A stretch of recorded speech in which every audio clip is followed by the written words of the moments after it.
एवं छात्रागण, आप सबको सुप्रभात। आशा है आप लोग घर पर रहकर अध्ययन, चिंतन और लेखन कर रहे होंगे।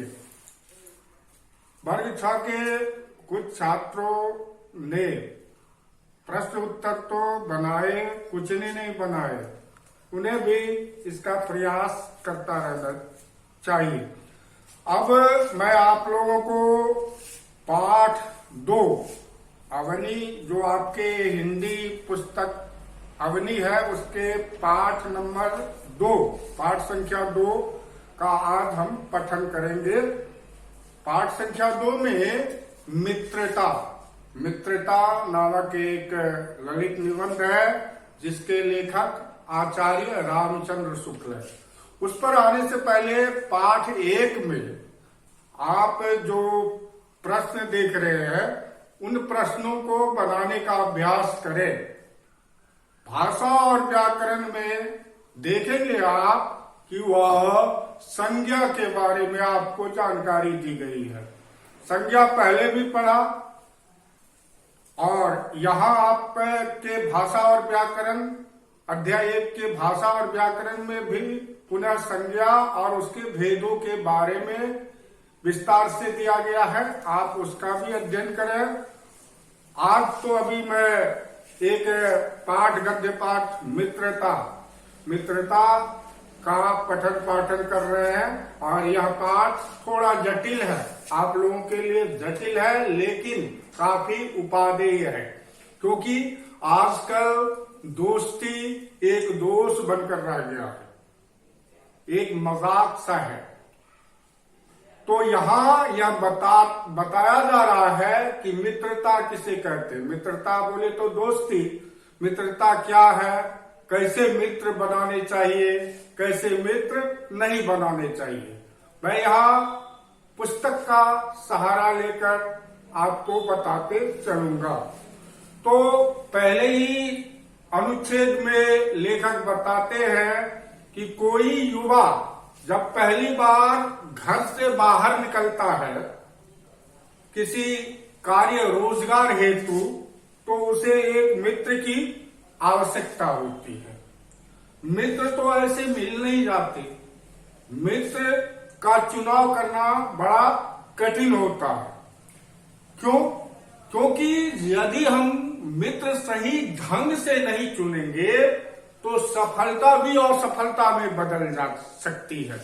तो मित्र का चुनाव सावधानी पूर्वक करना चाहिए। एक अच्छा मित्र लोगों के जीवन को बदल देता है, लेकिन वही यदि कुमित्र का चयन हम कर लेंगे तो फिर हमारा जीवन नरक हो सकता है। इसके बारे में लेखक बता रहे हैं। उनका लाइन देखिए क्या लिखा हुआ है कि हम लोग कच्ची मिट्टी की मूर्ति के समान रहते हैं, जिसे जो चाहे जिस रूप में उस रूप में ढाले, चाहे राक्षस बनाए चाहे देवता। तो युवावस्था में और बाल्यावस्था में जो लोग होते हैं वह कच्ची मिट्टी के समान होते हैं। उसे किसी भी ओर ले जाया जा सकता है, उसे अच्छाई की ओर ले जाया जा सकता है, उसे बुराई की ओर ले जाया जा सकता है। लेकिन यही वह उम्र होती है जब आप अपने जीवन का रास्ता तय कर लेते हैं। यदि आप इस उम्र में बुरे गीतों को सुनते हैं तो ये ताउम्र ऐसा ही चलता रहेगा। आपका टेस्ट, स्वाद वही बुरे गीतों को सुनने का हो जाएगा।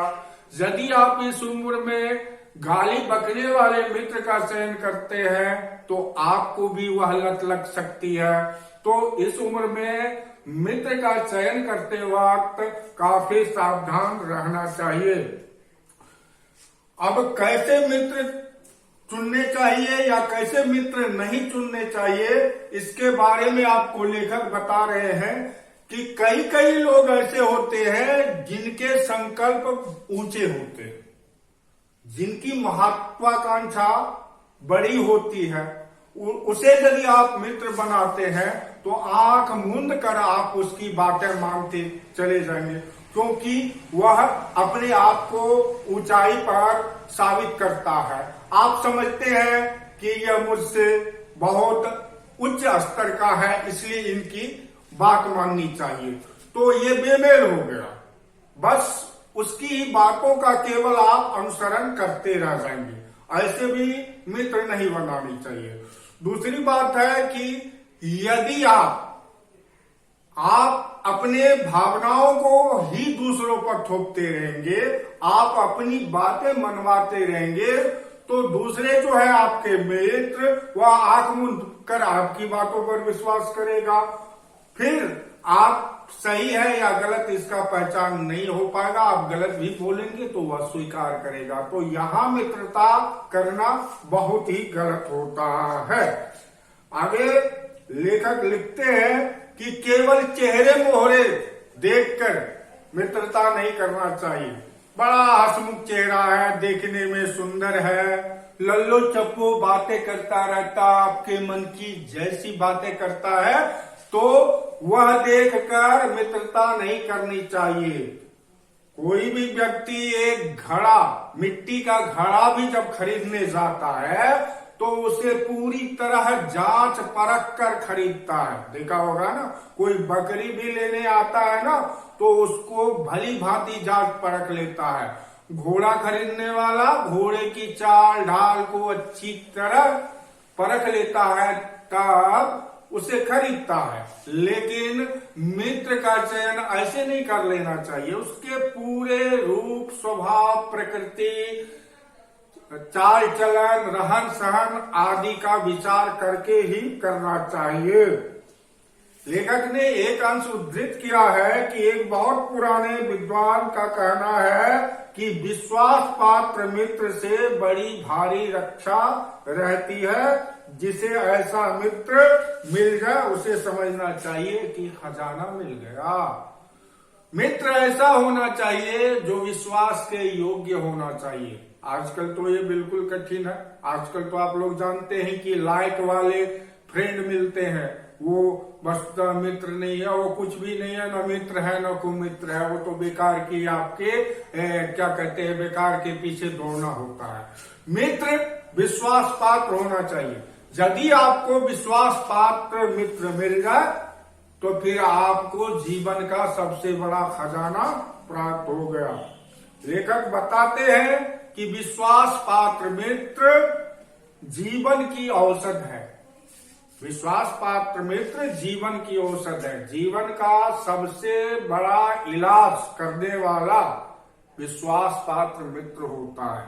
यदि एक विश्वास पात्र मित्र मिल जाता है तो उसके संकल्प ऊंचे होते हैं। वो हमारे बुराइयों को हमारे सामने रखेगा। यदि हम गलत राह पर चल रहे हैं तो वह उसे रोकेगा और अच्छे राह की ओर हमें प्रवृत्त करेगा, अच्छे राह की ओर आने के लिए प्रेरणा देगा और वह हमारी सारी कमियों से हमें बचाएगा। हमारे अंदर सत्य, पवित्रता और मर्यादा का संचार करेगा। जब हम गलत रास्ते पर निकल पड़ते हैं तो हमें सावधान करने वाला यही विश्वास पात्र मित्र होता है। जब हम निराशा के आवरण से घिर जाते हैं, अर्थात काफी निराश हो जाते हैं, तो एक सच्चा मित्र ही हमें उस निराशा से उबारता है और हमें जीवन की एक नई आशा देता है। तो इस तरह से सच्चे मित्र की पहचान होती है, जो संकट काल में, बुराइयों के काल में हमें सही रास्ता दिखाता है, सही मार्ग दर्शन कराता है, तो वही सच्चा मित्र हो सकता है। तो ऐसे ही लोगों से मित्रता करने का प्रयास करना चाहिए। चेहरे मोहरे, चाल चलन, ये सारे बाद की बात है, उसके अंदर गुण क्या है ये। अभी आप लोग पढ़ रहे हैं, आपके ढेर सारे मित्र हो जाएंगे। छात्र जीवन में कई तरह के मित्र होते हैं। लेकिन जब तक आप छात्र बने रहते हैं तभी तक वह मित्र रहता है, तभी तक उसका भाव रहता है, उसका समय लंबा नहीं होता। छात्र जीवन में जो मित्र बनाते हैं वह क्षणिक होता है, उसका जीवन काफी लंबा नहीं होता, वो काफी दिनों तक टिका नहीं रहता है। लेकिन जब आप युवक हो जाएंगे, युवा हो जाएंगे, तो मित्रता में अधिक गंभीरता, अधिक शांति, अधिक दृढ़ता आ जाती है। तो हमारी जो बाल्यावस्था के मित्र होते हैं वे युवावस्था के मित्र से अलग होते हैं।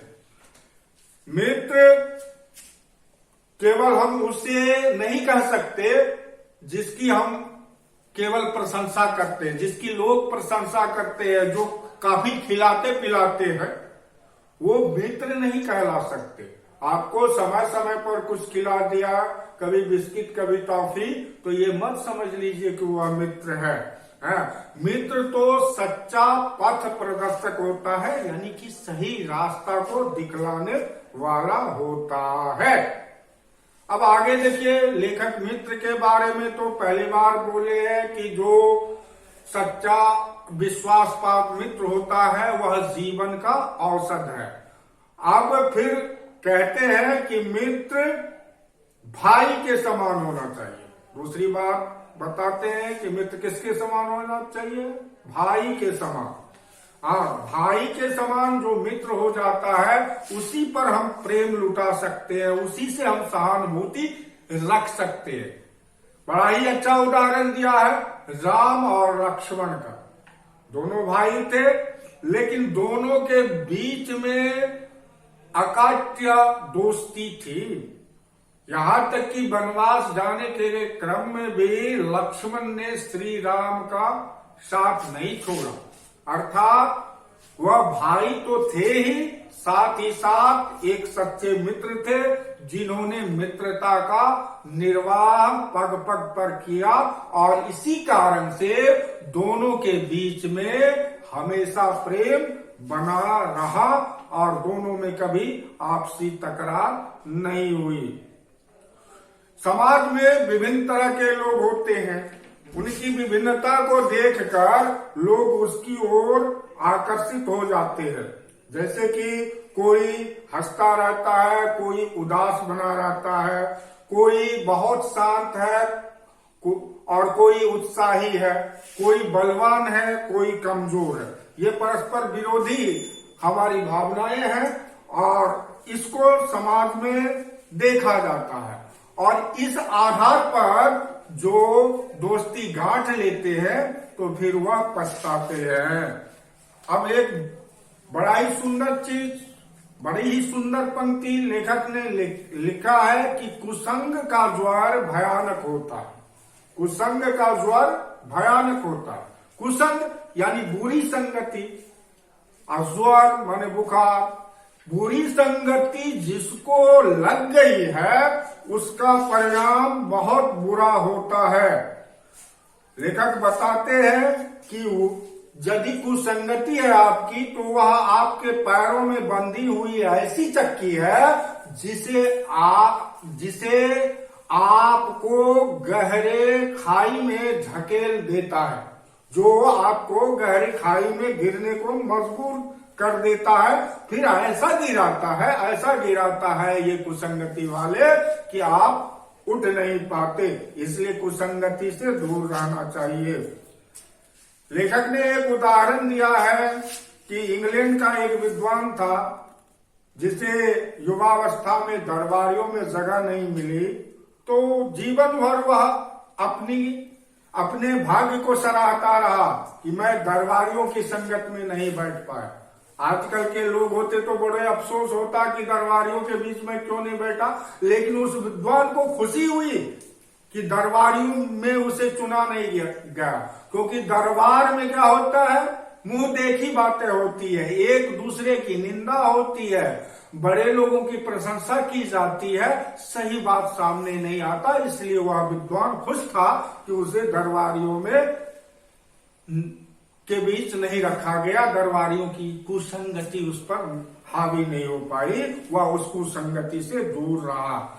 जहां तक हो आपको अच्छी संगति करनी चाहिए। कुसंग में रहेंगे तो आप एक सफल व्यक्ति होते हुए भी असफलता का मुंह देख लेंगे। इस तरह संगति का बड़ा प्रभाव होता है। संगति से ही आपका चरित्र ऊंचा उठ सकता है, कुसंगति आपके चरित्र बल को नीचा गिरा देता है। और एक बात समझ लीजिए, अभी कोई कहेगा कि कीचड़ लग गया तो लग गया, साफ कर देंगे, होता है, ऐसा नहीं है। शुरू में जिसकी संगति बुरी हो जाती है वह छुड़ाए न छूटती है। यदि किसी को गलत आदत है तो आप लोगों ने देखा होगा, बहुत प्रयास करता है फिर भी वह आदत छूट नहीं पाती है। उसी तरह यदि आपकी संगति बुरे लोगों के साथ हो रही है तो पहले ही उसे रोक लीजिए। यदि वह संगति बढ़ती जाएगी तो जीवन भर वह संगति चलती रह जाएगी। जैसे कि अभी आप हनी सिंह का गीत सुन रहे हैं तो काफी समय बाद भी आपको ऐसा ही गीत सुनने की आदत सी हो जाएगी, तब आप अच्छे गजल और भजन वगैरह से दूर भागते फिरेंगे। तो ये बुराई का असर होता है जो छुड़ाए नहीं छूटती है। तो लेखक का कहना है कि ऐसा नहीं है कि हमको बुरी संगति लगे तो वो छूट जाएगी, उसका प्रभाव जीवन भर रहता है। यहाँ एक लाइन बताए हैं लेखक कि काजल की कोठरी में कैसे हो सयानो जात, एक लीक काजल की लागी है पे लागी है।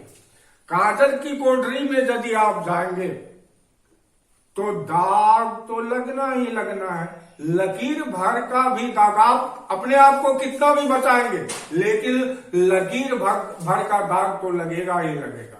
शराबियों की संगति में रहेंगे, आप शराब भले ही न पिए लेकिन उसका दुर्गंध तो आपको लगना ही लगना है। इसलिए और वह दुर्गंध लगते लगते लगते लगते धीरे धीरे आपकी आदत में शामिल हो जाएगा। इसलिए इस कुसंगति से दूर रहे, और क्योंकि इसका जीवन पर बहुत बुरा प्रभाव पड़ता है। तो हिंदी के सबसे बड़े समालोचक आचार्य रामचंद्र शुक्ल का यह पाठ था।